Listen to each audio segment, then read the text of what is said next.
Cette méditation quotidienne vous est présentée par le Centre Le Pèlerin, spécialisé en accompagnement psycho-spirituel. lepèlerin.org.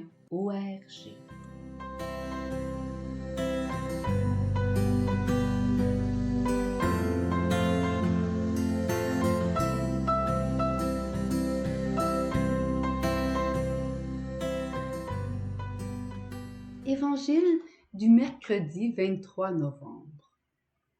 En ce temps-là, Jésus disait à ses disciples: on portera la main sur vous et l'on vous persécutera. On vous livrera aux synagogues et aux prisons. On vous fera comparaître devant des rois et des gouverneurs à cause de mon nom. Cela vous amènera à rendre témoignage. Mettez-vous donc dans l'esprit que vous n'avez pas à vous préoccuper de votre défense. C'est moi qui vous donnerai un langage et une sagesse à laquelle tous vos adversaires ne pourront ni résister ni s'opposer. Vous serez livrés même par vos parents, vos frères, votre famille et vos amis, et ils feront mettre à mort certains d'entre vous. Vous serez détestés de tous à cause de mon nom. Mais pas un cheveu de votre tête ne sera perdu. C'est par votre persévérance que vous garderez votre vie.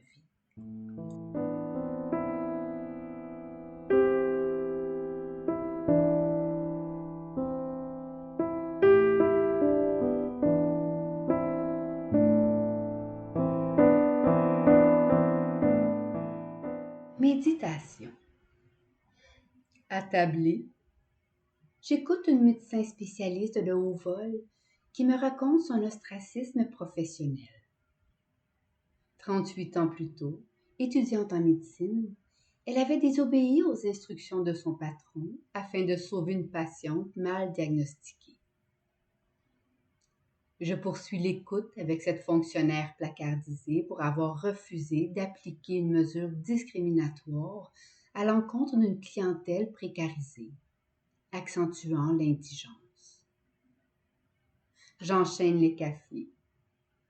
Ce collègue, désœuvré depuis plus d'une décennie, traîné devant les tribunaux du travail pour s'être absenté trop longtemps au chevet de sa fille handicapée.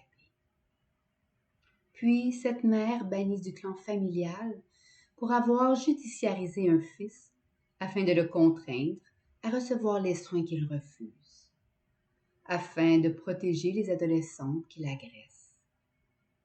Opprobre, honte, déni.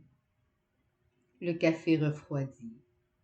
Un énième pot est en route. L'intégrité est un chemin de croix. L'assumer prend de la foi. Au fond, le coût de l'intégrité maintenue n'est-il pas l'écho du clou qui nous enfonce sur la croix? Par définition, le clou est une petite pièce de métal, rigide et pointue, pourvue d'une tête et un cerf à fixer ou à décorer. Difficile de mieux définir ceux qui portent atteinte à l'intégrité, cette part d'humanité en soi qui a foi en l'humanité malgré elle. Une part d'humanité qui a quelque chose de plus qu'humain, un surcroît qui divinise comme la miséricorde ou la grâce. Dans sa couverture journalistique du procès d'un officier nazi en 1961 à Jérusalem, la philosophe Hannah Arendt fait scandale. Plutôt que le monstre absolument inhumain que représente l'officier Adolf Eichmann, elle décrit plutôt un petit fonctionnaire terne, sans envergure et sans génie particulier. Ainsi, la banalité du mal naquit. Fort éloigné de la perversité, surdoué du serpent ou de l'horreur pétrifiante du Léviathan. Un petit clou qui ressemble à tant d'autres, qui servira à crucifier.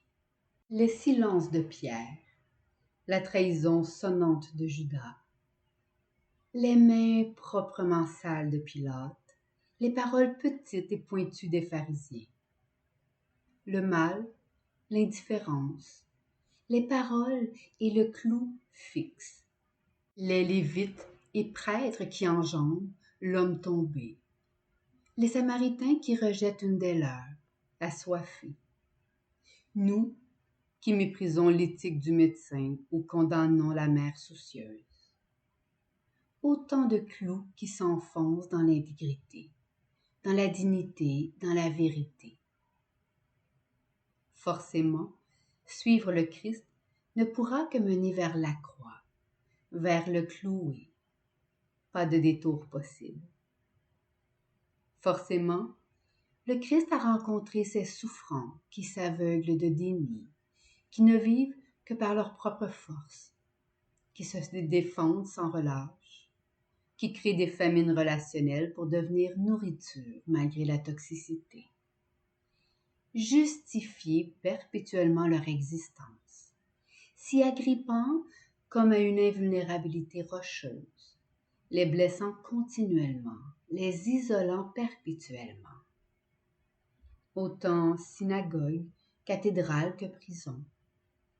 Une invulnérabilité bâtie, fixe et décorée. Une invulnérabilité cloutée.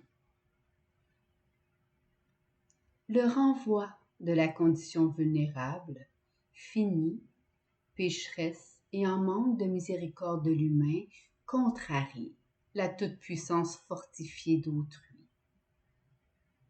Se défendre en partant à l'assaut de ces forteresses déjà ébréchées, c'est nourrir l'injustice, participer à la banalité d'un système qui protège les intérêts d'un Pilate ou d'un Eichmann.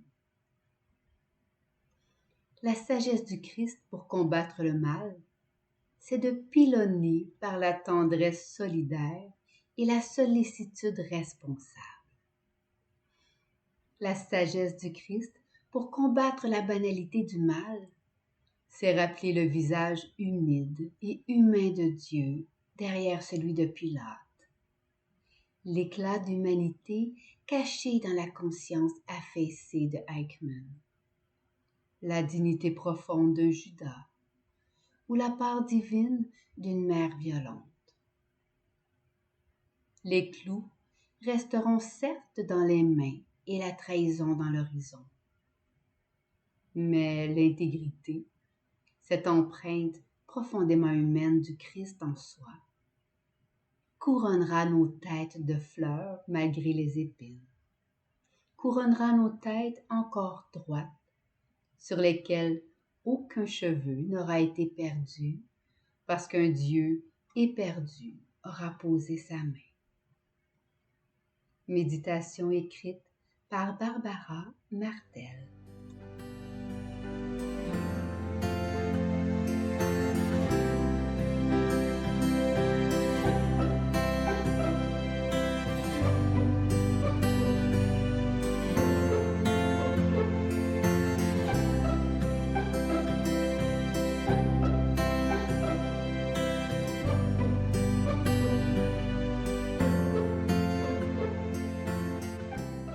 Le Centre Le Pèlerin est fier d'offrir depuis plus de 20 ans un service d'accompagnement ainsi qu'un certificat universitaire en accompagnement spirituel.